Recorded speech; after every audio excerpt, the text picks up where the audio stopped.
Um grupo de cientistas da Universidade de Clarkson, nos Estados Unidos, tem prometido revolucionar o mundo da estética. Eles descobriram uma série de proteínas que parecem retardar o nível de enrijecimento de uma estrutura da célula, chamada de citoesqueleto. Aí você deve estar se perguntando, tá, Deco, e daí? E daí que é o seguinte, caso o citoesqueleto ele demore mais para ficar rígido, a conexão com outras células vai ser flexível por mais tempo. E parece que a conjunção dos tecidos também. Portanto, os tecidos vão demorar mais para apresentarem rugas. Tá querendo chegar em 80 anos com a pelezinha de bebê, né? E a senhora também, né? Vamos nessa que o assunto da aula hoje é citoesqueleto.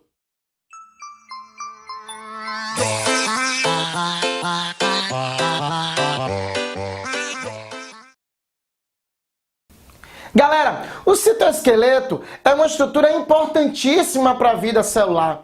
Ele vai ter várias funções e essas funções vão estar relacionadas diretamente à vida útil da célula. Uma das funções de um citoesqueleto é permitir que as células façam conexão com outras células.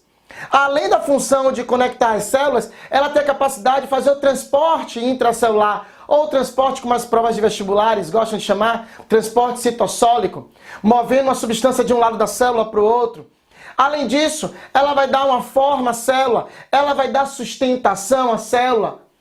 Você, quando vê um neurônio lá com aquele formato estrelar, ele só tem aquele formato por causa de uma estrutura interna, que é feita de vários fios de proteínas que nós chamamos de citoesqueleto. Eu quero que você pense assim, é como se dentro de uma célula existisse um conjunto de fios e esses fios vão dar um formato à célula. E é por isso que a célula pode ser cúbica e é por isso que a célula pode ser estrelar, graças ao citoesqueleto. Mas imaginar o citoesqueleto fica muito abstrato, né? Por isso que eu trouxe para você um citoesqueleto. Tá aqui. Essa é a estrutura de um citoesqueleto. Fica internamente na célula. Só que quando eu mostro assim, você fala assim, pô, nada a ver com o formato de uma célula. Tem tudo a ver, porque olha o que é que essa estruturazinha aqui faz. Isso é um citoesqueleto, galera. O citoesqueleto nada mais é do que um arcabouço dentro da célula. Perceba, se isso aqui estiver dentro de uma célula, eu já consigo delimitar um formato para a membrana plasmática.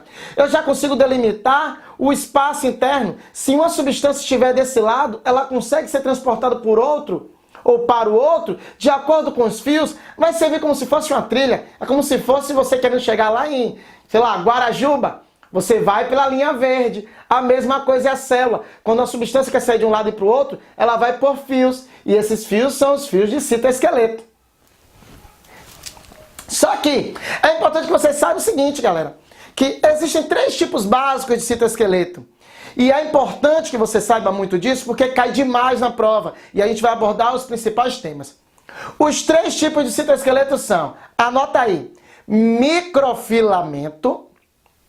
Bora, meu filho, anota logo. Microfilamento. Segundo tipo, filamento intermediário. E terceiro tipo, microtúbulo. Repetindo, tá? Microfilamento, filamento intermediário e microtúbulo.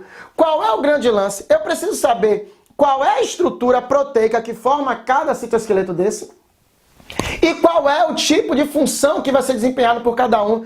Porque a prova vai lhe colocar na situação problema. E você vai ter que entender, dentro daquele contexto, qual tipo de citoesqueleto atuaria. Primeiro citoesqueleto, anota aí, vamos nessa. Microfilamento. Galera, microfilamento é um tipo de citoesqueleto que é formado por basicamente um tipo de proteína, a actina.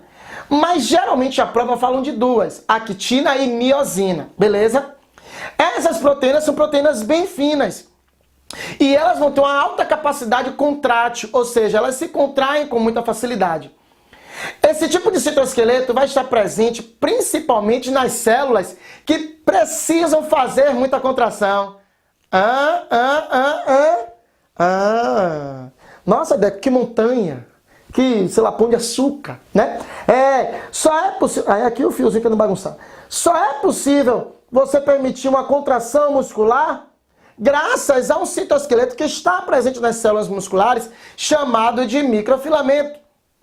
Um outro detalhe, eu não sei se você já viu com o seu professor de biologia, quando uma uma ameba, né? Aquele protozoáriozinho que quer se movimentar, você percebe que o movimento é feito através de uma estrutura que nós chamamos de pseudópodes. Aí você vê lá a amebazinha, né? O protozoário, fazendo aquele movimentozão assim, tal, todo estranho, envolvendo outras partículas. O que é aquilo ali? É um movimento feito por pseudópodes.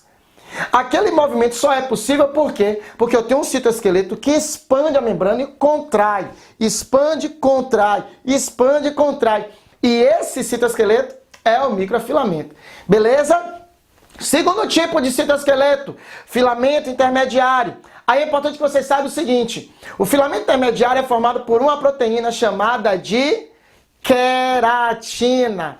É ela mesma, aquela mesma que você tem na pele, que você tem na unha. Animais têm chifres, Deus é mais, né? Sei lá, Deus é mais. Então o que acontece? Essa proteína ela tem uma alta capacidade de resistir à tração. Ah, o que é, Deco? É resistir à tração, a um empuxo de dois lados. E como é que você consegue identificar isso em alguns processos?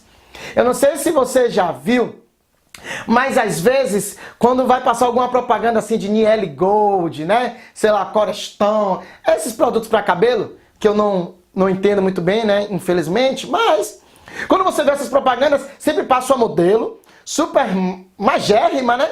E ela vai passando e do nada ela olha para a câmera e fala assim, ó, Coreston, com base em queratina. Ela puxa o cabelo e faz um movimento assim no cabelo. Aí você, menina, olha pro cabelo dela, ai, quero um cabelo desse, né? Por que ela faz isso? Porque no cabelo tem queratina. O cabelo é formado de uma proteína chamada de queratina que resiste à tração. Se você usa um shampoo ou um creme à base de queratina, isso vai ficar ainda mais fortalecido. Sacou? Então o que acontece? Células que precisam ter uma alta resistência à tração vão ter um citoesqueleto formado de queratina. Um exemplo muito claro que cai em prova são as células do epitélio de revestimento da pele. Porque pense bem, a sua pele tem que resistir muito à tração, porque senão toda vez que você fizesse isso aqui, ela romperia, iria desproteger o seu organismo, ia entrar bactérias, vírus, fungos. Então a pele resiste muito à tração. Ok? Outro tipo de citoesqueleto, outro tipo de célula que tem citoesqueleto são as células nervosas, tá? Isso cai muito em provas do Nordeste. Terceiro e último tipo de citoesqueleto para a gente terminar essa parte. Microtúbulo. Isso é incrível. É interessante você saber. Você viu a vida toda o movimento de um espermatozoide, que é aquele movimento de flagelo, né? O movimento flagelar. Mas quando você entender de fato como acontece isso, você vai pirar, porque é incrível. Olha só. Os citoesqueletos, ou o citoesqueleto que forma as células de gametas, no caso de espermatozoides, esse citoesqueleto ele cresce em direção a determinada área da membrana e alonga essa membrana, a própria membrana reveste ele, formando um flagelo.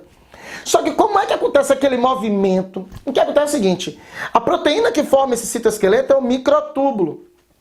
E esse microtúbulo é um tipo de proteína que sofre variações, que a prova chama de desnaturação, ou seja, variação no formato, de acordo com o pH citossólico. E o que é que pode acontecer? Nessa célula de gameta, nesse espermatozoide, o citoesqueleto está lá. Eu quero que você imagine que esse citoesqueleto, que é formado pela proteína tubulina, fosse um tubo, tipo um tubo PVC de esgoto, aquele tubo marronzinho e tal. Até combina, né? Pronto, tá aqui o tubo PVC, que eu quero que você entenda que é um microtúbulo. Quando esse tubo está dentro do citossol e o citossol, o líquido dentro da célula, sofre uma mudança no pH, esse tubo sofre uma modificação no formato e fica assim, ó, galera. Ele quebra, ele sofre uma ruptura, não chega a se separar não, só sofre uma mudança no formato.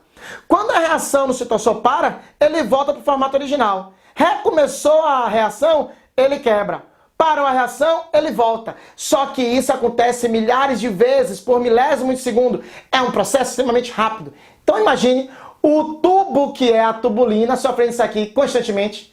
Quebrou, voltou, quebrou, voltou. Olha só. E aí você vê aquele movimento do flagelo. O que é que está acontecendo? A tubulina está sofrendo uma reação e parando, sofrendo e parando. Isso dá um movimento ao flagelo e o movimento do flagelo vai movimentar a célula. Beleza? Então, microtúbulo presente principalmente nas células, no que corresponde à estrutura do flagelo e de cílios também, tá bom? Que ajuda no movimento de bactérias e de outras estruturas. Ok, galera? Valeu, abraço, tamo junto, até a próxima! Bye.